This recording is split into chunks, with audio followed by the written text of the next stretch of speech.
welcome back to my channel. Alright, today is another book review. We are talking about a book that I did not have on my list. This was not originally on the list that I posted back in May. This is something I found, remembered, and said, well, it'll be a quick read, so that's what I did. And that is The Silver Scream, Inked in Blood from Ice Nine Kills. So this is a graphic novel, as evidenced by the graphics. And this is from, I shall open it. The concept is by Spencer Charnas of Ice Nine Kills. He is the lead singer and one of the founding members. It's written by Steve Fox, art by Andreas Esparza, Phillip Sevy, it looks like Miguel Mora, Daniel Calhoun, and then some additional character design and stuff. Editor Brit, if you'd please. Because I want to give everyone credit where credit is due. So this came out... Well, first, who is Ice Nine Kills?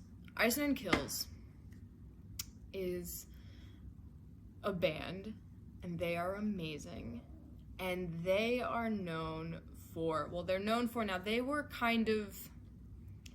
Their early work was a little bit too seen for me, but when The Silver Scream came out, I really think they came into their own commercially and artistically. The whole album has a refined melodic sensibility that really makes it a cut above the rest. Hey, Paul!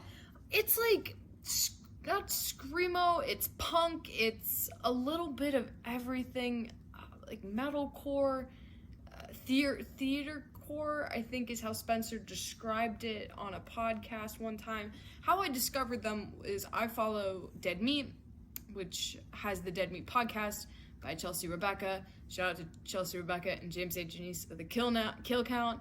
Love their channel, love what they do. It's a horror channel. I've followed Chelsea and James's YouTube evolution for a while and followed them to Dead Meat.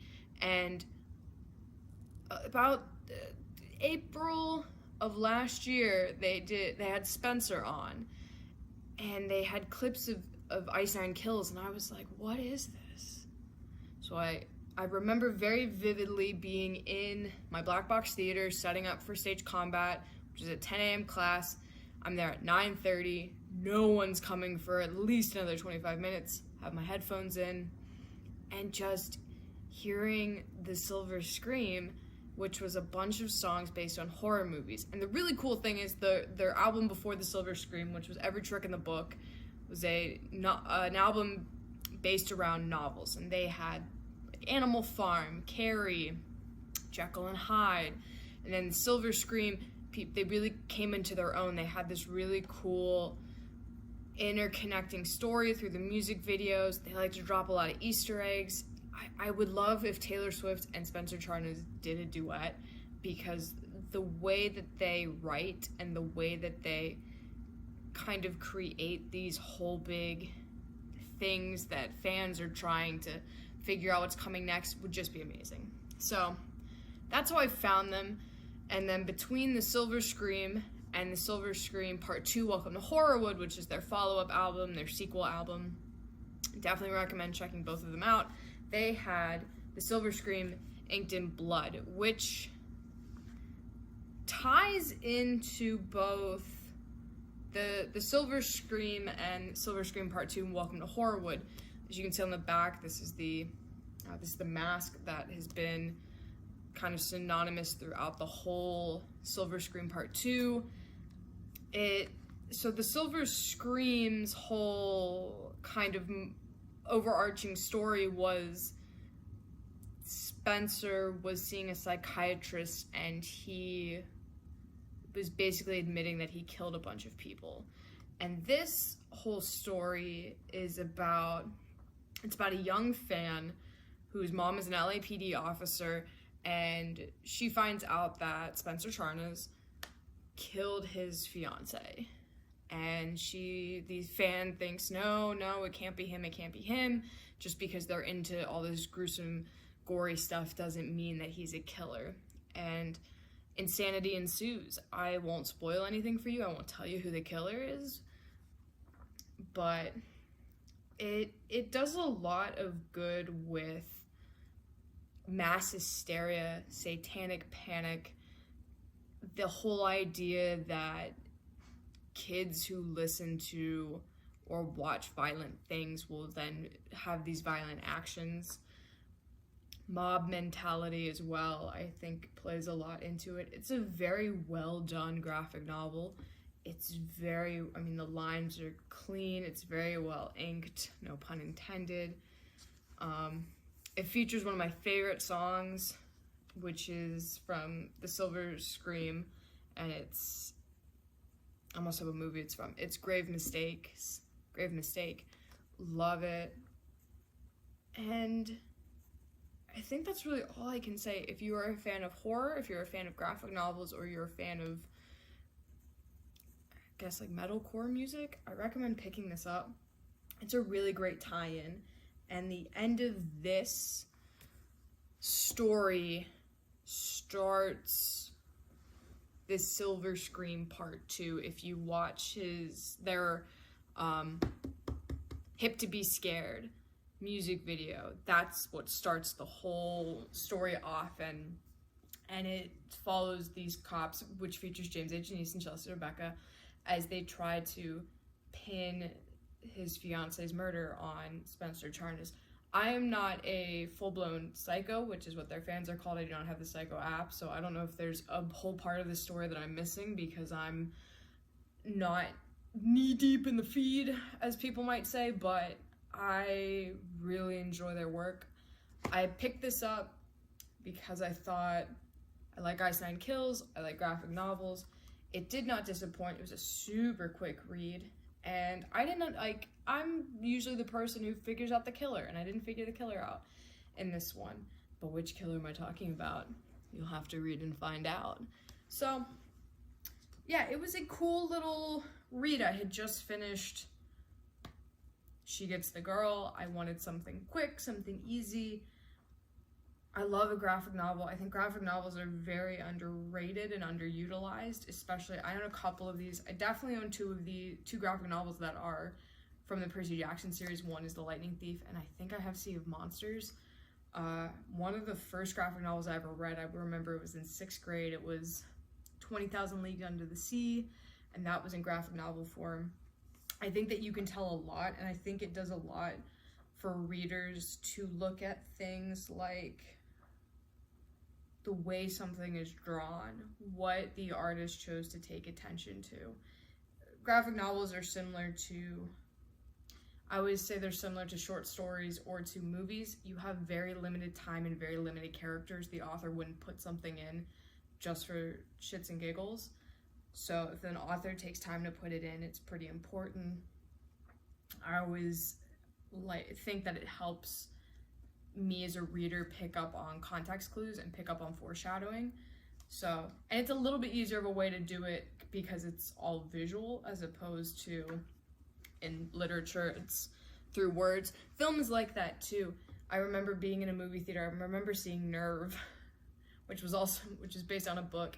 And I told my friend, I said, this is going to be important. And she goes, why? I said, they stayed on his patch for an extra 30, like not even 30 seconds. It was probably an extra 10. So, but they spent some time on that patch, and turns out it was right. So I think graphic novels are very underutilized and are a really underappreciated form of both literature and of art. I mean, I'm gonna try to find something that's not too gory. This is not for the faint of heart. It is pretty graphic, pretty gory. I think if you're into, I can't speak for Marvel, but if you're into DC comics, if you're especially like into Batman, I'm into Harley Quinn, so none of this stuff is really something I haven't seen before in a Harley Quinn comic, because Harley Quinn likes to get a little nuts. But I mean, it's just beautiful. It's beautifully done. It's beautifully written. It's a really interesting story, and really hope that they do more with this. I hope that there's another one coming.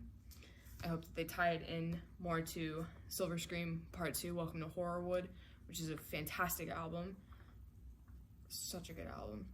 They're both really good albums. There's something I think on the albums for everybody. This has really less become of a Inked in Blood comic review and more of an Ice Nine Kills endorsement, but Ice Nine Kills is super fun, super creative. There are songs that are a lot more heavy metal, but there are a couple songs that are like cleans, which is just normal singing. Spencer does an amazing job. I mean, and like if you listen to Rainy Day, I don't understand how like the instrumentals on that are possible. It blows my mind every time I listen to it. It's just so cool. They're so dope. So yeah, Silver Scream Inked in Blood like I said, it does a lot to talk about mob mentality. It does a lot to talk about sort of, like I said, satanic panic in the way of just listening to violent music, just playing violent video games make you a violent person, is worshiping, is it like devil worship, is worshiping somebody like Spencer Charnas bad for you. It plays a lot on the parental aspect and the media aspect of kids shouldn't be listening to this, kids shouldn't be watching this, this isn't okay and this isn't good, and the teenage perspective. They have a wide range of fans portrayed throughout this book, from young teenagers, probably 12-year-olds, up through like middle-aged men, and their love of Ice Nine Kills and of the music. I remember Spencer said in the interview with Dead Meat, parents bring their kids dressed up as Georgie to their concerts and have like ear protection on, but they're jamming out to every word, which I think is just awesome. But it does a lot to talk, I think, to have commentary on, especially the American media, and on the way certain things are portrayed in the American media. So I don't know if that was the intention. Probably was some part of the intention, but I really liked it. Yeah, Ice Nine Kills, Inked in Blood. I believe it's still available. I knew that this was a limited edition. How limited, I'm unaware. So, oh, and unrelated plug, I'm not a part of it, but HorrorCon, Brit. Yeah, Ice Nine Kills basically created a horror convention, and it looks dope as hell. So if you're a horror fan, go check it out. I'll link it in the description below. I will link where to get this in the description below as well, if you want to pick it up. And yeah, listen to Ice Nine Kills wherever, on Apple Music, Spotify, wherever you like to listen. I do it on YouTube. The videos are amazing. Like the production quality, super high, super good. 10 out of 10 would recommend. So yeah, that was the Silver Scream Inked in Blood. That was my endorsement of Ice Nine Kills. This video is 13 minutes long. Love to see it, and I'd love to see you guys give a like, give a comment, make sure to hit that subscribe button and hit the bell notification so that you never miss a video, and I will see you all in the next one.